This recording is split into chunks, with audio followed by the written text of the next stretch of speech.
Mastigudi cinema climax ದುರಂತ ಪ್ರಕರಣದಲ್ಲಿ ಬಂಧಿತರಾಗಿರುವ 5 ಆರೋಪಿಗಳ ನ್ಯಾಯಾಂಗ ಬಂಧನ ಅವಧಿ ಮತ್ತೆ ವಿಸ್ತರಣೆಯಾಗಿದೆ. ಮತ್ತೆ 13 ದಿನಗಳ ಕಾಲ ನ್ಯಾಯಾಂಗ ಬಂಧನಕ್ಕೆ ಒಪ್ಪಿಸಿ ಮಾಗಡಿಯ ಜೆಎಂಎಫ್ಸಿ ಕೋರ್ಟ್ ಆದೇಶ ನೀಡಿದೆ.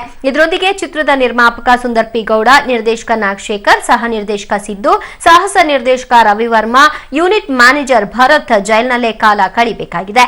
ಇದೇ ತಿಂಗಳ 7ರಂದು ದುರಂತ ಸಂಭವಿಸಿತು. ಕ್ಲೈಮ್ಯಾಕ್ಸ್ ದೃಶ್ಯದ ಚಿತ್ರೀಕರಣಕ್ಕಾಗಿ ಹೆಲಿಕಾಪ್ಟರ್ನಿಂದ ಧುಮುಕಿದ್ದಂತಹ ಖಳನಟರಾದ ಅನಿಲ್ ಹಾಗೂ ಉದಯ್ ಜಲಸಮಾಧಿಯಾಗಿದ್ರು.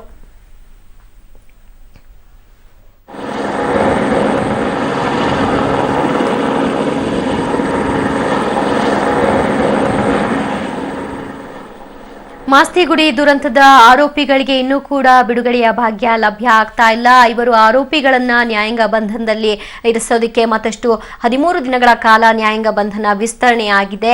ಆ ಕುರಿತಾಗಿ ಮಾಹಿತಿ ಇದಾಗಿದ್ದು, ಉದಯ್ ಮತ್ತು ಅನಿಲ್ ದುರಂತ ಸಾವಿನ ಬೆನ್ನಲ್ಲೇ ನಿರ್ಮಾಪಕ, ನಿರ್ದೇಶಕ ಮತ್ತು ಸಹ ನಿರ್ದೇಶಕ, ಯೂನಿಟ್ ಬಾಯ್ ಮತ್ತು ಸಾಹಸ ನಿರ್ದೇಶಕನ ಬಂಧನ ಆಗಿತ್ತು. ಅವರ ವಿಚಾರಣೆ ನಡೀತಾ ಇದ್ದು ಇನ್ನು 13 ದಿನಗಳ ಕಾಲ ನ್ಯಾಯಾಂಗ ಬಂಧನವನ್ನ ವಿಸ್ತರಣೆ ಮಾಡಲಾಗಿದೆ.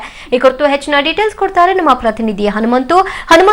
ಇನ್ನು 13 ದಿನಗಳ ಕಾಲ ನ್ಯಾಯಾಂಗ ಬಂಧನ ವಿಸ್ತರಣೆಯಾಗಿದೆ. ಈ ಕುರಿತಾಗಿ ಏನಿದೆ ಅಪ್ಡೇಟ್ಸ್? ದಿವ್ಯ ಜೊತೆ ಏನಂತ ಹೇಳಿದ್ರೆ, ಮಾಸ್ತಿಗುಡಿ ಚಿತ್ರದ ಕ್ಲೈಮ್ಯಾಕ್ಸ್ ಚಿತ್ರೀಕರಣದ ವೇಳೆ ನಡೆದಿದಂತ ದುರಂತ ಪ್ರಕರಣಕ್ಕೆ ಸಂಬಂಧಪಟ್ಟಂತೆ ಈಗಾಗಲೇ ಚಿತ್ರದ ಒಂದು 5 ಆರೋಪಿಗಳಾಗಿರ್ತಕ್ಕಂಥ ನಿರ್ಮಾಪಕ ಸುಂದರ್ ಪಿ ಗೌಡ, ನಿರ್ದೇಶಕ ನಾಗಶೇಖರ್, ಸಾಹಸ ನಿರ್ದೇಶಕ ರವಿವರ್ಮಾ ಮತ್ತೆ ಸಹ ನಿರ್ದೇಶಕ ಸಿದ್ದು ಹಾಗೂ ಯೂನಿಟ್ ಮ್ಯಾನೇಜರ್ ಆಗಿರ್ತಕ್ಕಂಥ ಭರತ್, ಇವರೆಲ್ಲರೂ ಕೂಡ ಈಗಾಗಲೇ ಜಿಲ್ಲಾ ಕಾರಾಗೃಹದಲ್ಲಿದ್ದಾರೆ.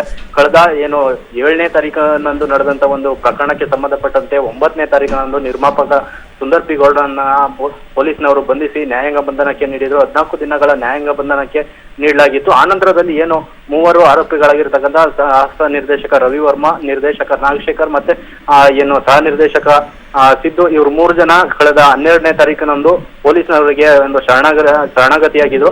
ಆನಂತರದಲ್ಲಿ ಅವರನ್ನು ಕೂಡ ಒಂದು ನ್ಯಾಯಾಂಗ ಬಂಧನಕ್ಕೆ ನೀಡಲಾಗಿತ್ತು. ಜೊತೆಗೆ ಆನಂತರದಲ್ಲಿ ಉಳಿದುಕೊಂಡಿದ್ದಂತ ಏಕೈಕ ಆರೋಪಿ ಯೂನಿಟ್ ಮ್ಯಾನೇಜರ್ ಆಗಿರ್ತಕ್ಕಂಥ ಭರತ್ ಅವರು ಕೂಡ ಪೊಲೀಸ್ನವರಿಗೆ ಶರಣರಾಗಿದ್ರು. ಆನಂತರದಲ್ಲಿ ಎಲ್ಲರನ್ನೂ ಕೂಡ 21ನೇ ತಾರೀಕು ಅಂದ್ರೆ ಇವತ್ತಿನ ತನಕ ನ್ಯಾಯಾಂಗ ಬಂಧನಕ್ಕೆ ನೀಡಲಾಗಿತ್ತು. ಆದ್ರೆ ಇಲ್ಲಿಯ ತನಕ ಈ ಒಂದು ಪ್ರಕರಣಕ್ಕೆ ಸಂಬಂಧಪಟ್ಟಂತೆ ಆರೋಪಿಗಳ ಪರ ವಕೀಲರಾಗಿರ್ತಕ್ಕಂಥ ಸಿದ್ದರಾಜುರವರು ಒಂದು ಬೇಲ್ ಸಂಬಂಧ ಈಗಾಗಲೇ ಡಿಜೆ ಅಂದ್ರೆ ಆ ಜಿಲ್ಲಾ ನ್ಯಾಯಾಲಯದಲ್ಲಿ ಒಂದು ಅರ್ಜಿಯನ್ನ ಸಲ್ಲಿಸಿದ್ದಾರೆ. ಆದ್ರೆ ಇವತ್ತು ನಡೆಯಬೇಕಿದ್ದಂತ ಒಂದು ಬೇಲ್ ಸಂಬಂಧದ ಅರ್ಜಿ ಪ್ರತಿವಾದ ನಾಳೆಗೆ ಮುಂದಾಗಲಾಗಿದೆ. ಜೊತೆಗೆ ಇವತ್ತು ಇಂದಿನ ತನಕ ನ್ಯಾಯಾಂಗ ಬಂಧನವನ್ನ ನೀಡಲಾಗಿತ್ತು. ಆದ್ರೆ ಈಗಾಗಲೇ ಅರ್ಜಿ ಬೇಲ್ ಸಂಬಂಧ ಅರ್ಜಿ ವಿಚಾರಣೆ ನಾಳೆಗೆ ಹೋಗಿರೋದ್ರಿಂದ ಮತ್ತೆ ಡಿಸೆಂಬರ್ 3ರ ತನಕ 5 ಆರೋಪಿಗಳನ್ನ 13 ದಿನಗಳ ಕಾಲ ನ್ಯಾಯಾಂಗ ಬಂಧನಕ್ಕೆ ಮಾಗಡಿ ಜೆಎಂಎಫ್ಸಿ ನ್ಯಾಯಾಲಯ ನೀಡಿದೆ. ದಿವ್ಯಾ, ಥ್ಯಾಂಕ್ ಯು ಹನುಮಂತು ನಿಮ್ಮೆಲ್ಲ ಮಾಹಿತಿಗೆ.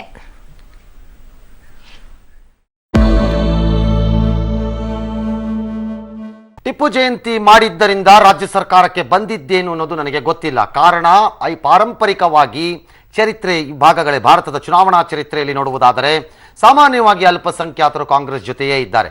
ಹಾಗಾಗಿ ಅವರ ಜೊತೆಯೇ ಇರುವವರನ್ನ ಮತ್ತೆ ಅವರನ್ನೇ ಮೆಚ್ಚಿಸಲು ಯಾಕೆ ಮಾಡ್ತಾರೆ ಅನ್ನೋದು ಒಂದು ಆರೋಪ. ಒಂದು ಬ್ರೇಕಿಂಗ್ ನ್ಯೂಸ್ ಇದೆ. ಯಲ್ಲಪ್ಪ ಮೃತದೇಹ ತಿಪ್ಪಗೊಂಡನಹಳ್ಳಿ ಜಲಾಶಯದಲ್ಲಿ ಈಗ ಪತ್ತೆಯಾಗಿದೆ ಅನ್ನುವಂತ ಬ್ರೇಕಿಂಗ್ ನ್ಯೂಸ್ ಸಿಗ್ತಾ ಇರುವಂತದ್ದು. 2 ದಿನಗಳ ಬಳಿಕ ಯಲ್ಲಪ್ಪನ ಮೃತದೇಹ ಪತ್ತೆಯಾಗಿದೆ.